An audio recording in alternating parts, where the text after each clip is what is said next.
La politique avec à l'Assemblée nationale les députés UDF qui se sont abstenus lors du vote des recettes du budget. Une prise de position apparue comme une déclaration de guerre politique par l'UMP à quelques mois des élections régionales.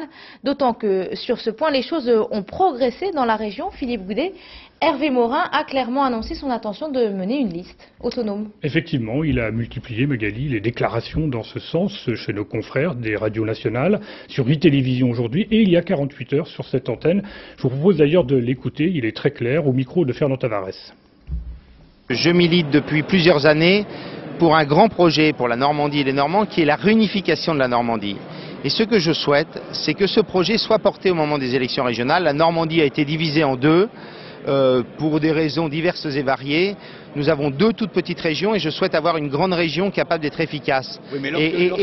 Oui, pour l'être, et pour que ce combat puisse être entendu, il faut qu'il soit entendu au sein des assemblées régionales, et donc ce qui impose d'avoir en effet des listes, une liste en Haute-Normandie et une liste en Basse-Normandie qui sera conduite par Philippe Ogier, le maire de Deauville. Alors effectivement, Philippe, c'est assez clair. Alors quelles seraient les conséquences sur les élections régionales? Alors les conséquences, on va en parler dans quelques instants. Il faut dire qu'effectivement, c'est tout l'édifice national des relations entre l'UMP et l'UDF qui sont contestés aujourd'hui. Je vous rappelle qu'au moment de la naissance de l'UMP, les amis du président de la République avaient dit que tous les représentants de la majorité présidentielle pourraient s'exprimer. Et bien justement, les députés UDF ont l'impression que c'est pas vraiment le cas, c'est le moins qu'on puisse dire, donc ils sont en colère. Alors sur le plan régional, effectivement, il peut se passer pas mal de choses, c'est la division, c'est le moins qu'on puisse dire. Et vous savez que le mode de scrutin a changé depuis les 6 dernières années. C'est un mode de scrutin difficilement lisible sur le plan politique et qui pourrait, pourquoi pas, favoriser des listes finalement que pour le moment on n'attend pas, compte tenu de ce mode de scrutin qui est a priori destiné à favoriser la liste arrivée en tête. Justement, c'est peut-être un petit peu dangereux cette division à droite?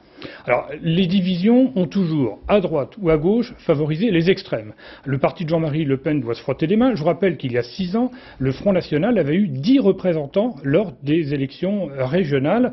En cette année 2004, où justement aux élections départementales et régionales s'ajoutera un scrutin là aussi très difficilement lisible, je veux parler bien évidemment du scrutin des européennes, Dominique Chaboch, le chef de file du Front National, attend la suite de la division à droite dans la région.